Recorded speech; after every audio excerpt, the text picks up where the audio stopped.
is on here now, and Eric wanted to also talk about some bad news Bears, but not Bears, Bucks. Bad Buckaroos. news Bucks. Yeah, so I was gone for the better part of a week, and they lost every single game. I was gone, and proceeded to win one of like the next 3 or 4. So like it's been a pretty rough stretch. Giannis was out for a bit. Kevin Porter Jr. has played like 39 minutes the entire season or something like that. We knew going into the season like the Bucks were kind of built like with no margin of error essentially, and like that margin of error has been erroring thus far. So they're what 9-14, 9-13, 9-13, I think it is. Okay. What temperature check, I guess, for the Bucks fans and honorary Bucks fan on the couch. What do we feel like? Is this lifting in the wrong direction, or do they still have time to kind of, steer out of the skid or steer into the skid and get right back on track? I'm gonna let y'all go ahead. Like to put some context to it, they lost to the Wizards last night in a game that they definitely should not have lost. The 2-win Wizards. Now 3-win Wizards. LeBron, Jesus Christ. Giannis, his body language was kind of off pretty much all game. Yep. Wasn't really engaged defensively for most of the game. Committed to fouls, turnovers. It was just kind of like you could tell his head wasn't in the game for the most part. And like he tried to turn it on at various points, but even still, like he got into like a weird mano thing with Chris Middleton at certain points. Like he just got blocked at the rim a ton by like Bilal Coulibaly and all the long, athletic defenders on the Wizards. He just looked off. And then I've seen conflicting reports. Like I don't know if he did or didn't. I don't really pay attention to Giannis's Instagram and Twitter, but people were saying that he scrubbed all the mentions of the Bucks from. That is a half truth. His apparently this did not happen last night. This happened a few days prior, but only thing left on his socials now are defining moments. So the 21 championship, Bucks championship, is on there. Him winning the bronze with Greece, those pictures are still up there, and the NBA Cup victory are still up there, as well as just pictures of like him and his brothers and Kobe birthday. One of him and his wife, but that's like it now. So like he didn't completely scrub the Bucks off of his social media. He just cleaned up his social media. But he just scrubbed it. Period. Where it's just like it's only like it's curated now. It's very it is extremely curated now with just those 3 big moments and some family. Okay. But like Bucks Twitter the temperature has been rising all season and reaching a crescendo now where they're trying to get Doc Rivers fired. Like Kevin Porter Jr. hasn't really played that much. I don't know what his injury status is going forward, but he left yesterday's game with back spasms. Torian Prince is out. Okay. Torian Prince is out indefinitely with the neck surgery. Don't expect him back soon. So like, you know what? Don't expect him back soon. I hear the word neck surgery. I just kind of write you off for a while. So like, they're actually shooting it very well. I think they have like their highest field goal percentage in the league. But that's pretty much all they're doing well. They can't rebound. Nope. They can't defend without fouling. Nope. Just the defense outside of rim protection isn't really that great. Point of attack has been abysmal for the most part. Again, I say all that to say, temperature check. What do we think? Like, is this a team that can kind of revert back to the expectations we had before the season, or is it kind of like this is kind of like where we're headed? We can go ahead and talk about it first because I've spent a lot of time talking about it. Yeah. I was on the wait and see because Giannis was gone. Mm-hmm. So what we had with this team was what do we have without Giannis? And that was a long enough stretch to see what we had with this team without Giannis. Though we had the rise of Ryan Rollins, everything else kind of was like, Okay. So now it's like, all right, when Giannis come back, we know we got, and KPJ come back, we know with them and Rollins starting to excel, we got something here. Everybody else can at least do their job. The loss yesterday, like y'all was saying, with the body language with Giannis and everything, I was even like towards the end of the game, I'm just kind of looking at him. Even when he sat down on the bench, it's still like 10 minutes left in the fourth. It's like he just did not give it. Like I don't know if he wasn't there, didn't give a shit or not, but he was. Yeah, it was something. It was something. Did this seem like to you it was a game where the Bucks walked in there thinking like, oh, this the Wizards, we just gonna win anyways, and they just didn't?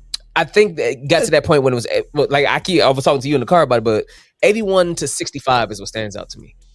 In the third quarter. After, I think it was back-to-back Kevin Porter Jr. threes. Yep.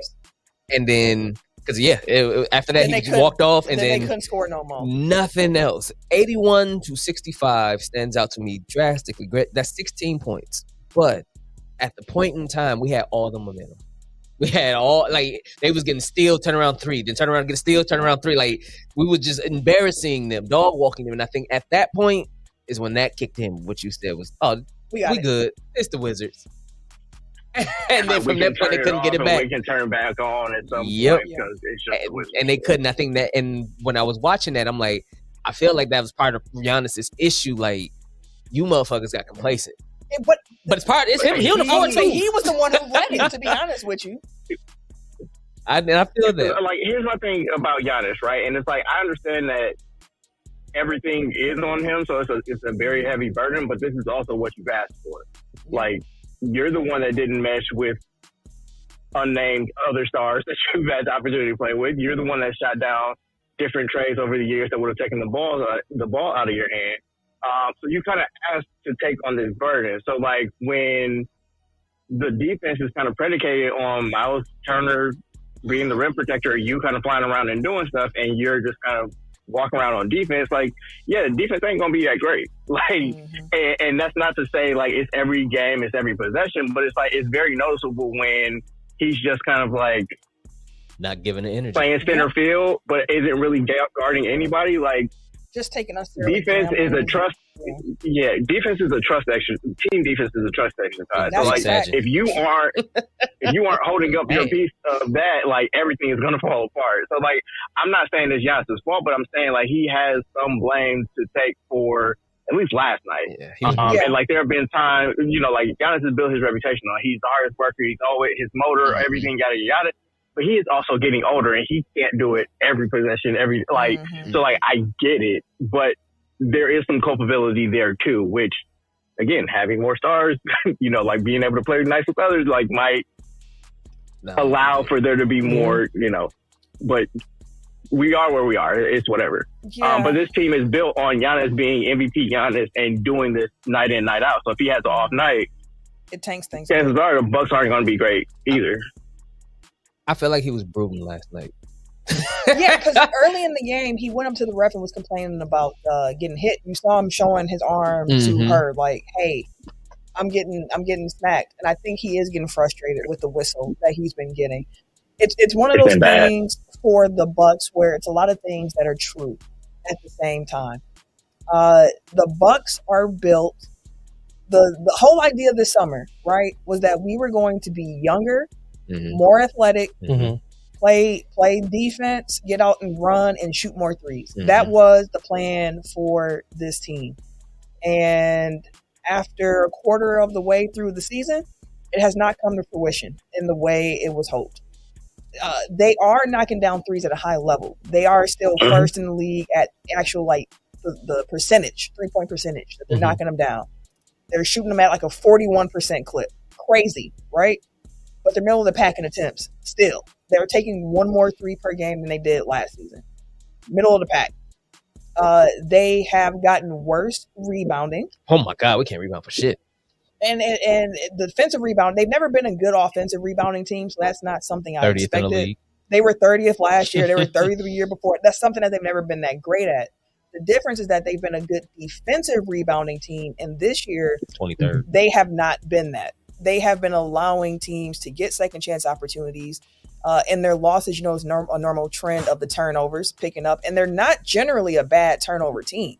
I think they only average like 14 a game, which is higher in the middle of the pack. Mm-hmm. But when things go bad for them, it seems to happen like at the worst time. Yes, worst possible time to turn the ball over. The Packers, the Bucks keep losing the numbers game in the sense that other teams continuously take more shots than them. Where last night against the Wizards took 18 more shots than the Bucks. Yeah. It's hard to win a game against anybody when they take 18 more shots. Yeah. Think if you started the game off and you said, "Go ahead, take 18 shots, and then we're gonna start playing after that." Yeah. Like what? Losing already. Like losing battle. This is a team that was built, like I said, to play a certain way, and they don't have a lot of room around the margins, and they're not winning on the margins because they're not winning on the glass. They can't get to the free throw line at a high clip because they are shooting a lot of threes, and the only guys that put pressure on the rim are Giannis and Kuz and Rollins now. Kevin Porter Jr. now that he's back, which is going to be helpful. But Kuz ain't a great free throw shooter. Giannis ain't a great free throw shooter. We're 30th in the league. We're last in the league in free throw percentage make-wise. 30th. And we're not getting to the line a lot either. So it's like a double dose. And they're fouling a lot on the other side. So the other team is getting to the free throw line. So it's like the issues that this team has, is there an answer on the roster? Maybe to a degree. But there are certain things where it feels like Horst is going to have to make some more moves. We need a fucking wing. We need a wing. We need a defensive wing. We need a wing. We need some like a Swiss Army knife type wing. In the meantime, I wouldn't be mad at them playing Andre Jackson Jr. a little bit more. Just go rebound. I'm about to say he'll get more boards. He'll get more steals. I'll say whoever it is, just take Gary Trent Jr.'s minutes. Just go play defense. That has been a black hole. Like, he's played, I think, the majority of his minutes still with Giannis, and he's like a negative 19 net rating for the season, which is damn near impossible. Like, it's really jarring, and it's like he's in a shooting slump, but he's also like a 6'4", let's be generous, guy that has to basically guard threes, which isn't going to help your rebounding. Which rebounding point, I know Pacers fans were upset about Miles Turner leaving, and they've kind of slandered him pretty much the entire time. Yeah. But they were not lying when they said that man cannot rebound. And, like he has the profile of a young Brook Lopez, but I made the comparison. No, he don't, because Brook Lopez boxed out. Yeah, he did. That's true. And the Bucks were great rebounding teams with Brook Lopez, even though his individual numbers were poor, because he did a great job of the fundamentals. Yeah, because he takes up two guys for the most part. Every time, just which false. But I made the comparison yesterday. I said that Miles is let's say a 2025 Chrysler 300 to Brooks 2005 Bentley, where it's like it appears to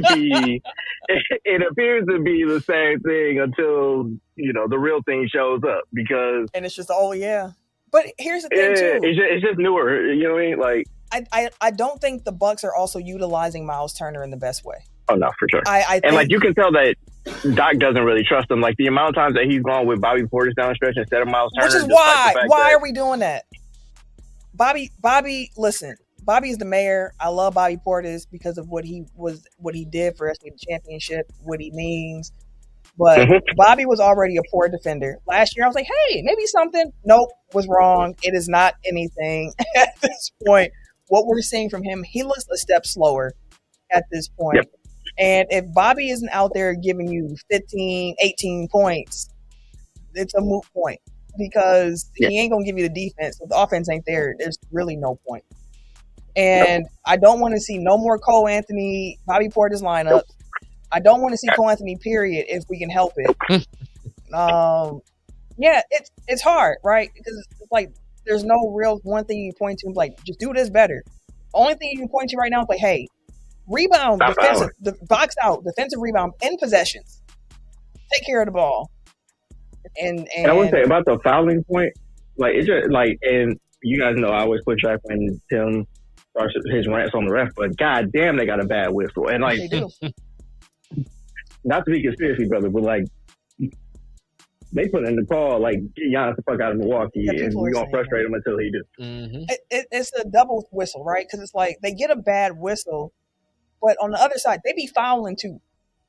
So it's like they've been trying to take on this identity of a physical defensive team, and they said, "Hey, we know it's going to be some fouls that come with that." the refs do not call the Thunder the same way they call the Bucks. Oh hell no! Like the Thunder be grabbing and pushing you and swiping, and they be like, "Good defense," and the Bucks trying to do that, and be like, "Immediate foul." Like, I mean, again, like the way that their stars are even refereed, like you can't breathe on SGA. On SGA without it being a foul, but Giannis gets hog-tied. I don't know how to hog-tied. And it's just, either no call or a common foul. Like I already made this rant, but yeah, it's very stark, and it feels like gaslighting to a point where it's just like, y'all ain't gonna keep telling me that this is just, there's nothing there. Yeah. I don't know. It feels like something, but hey, the thing is, it's a quarter of the season through, so like you've already dug a bit of a hole, but you have time. If the Bucks have a good December, the conversation feels different come January. And still, you're probably gonna need some additional roster help, and probably maybe even some coaching help to a certain degree. But we'll see how that continues to shake out for the Bucks.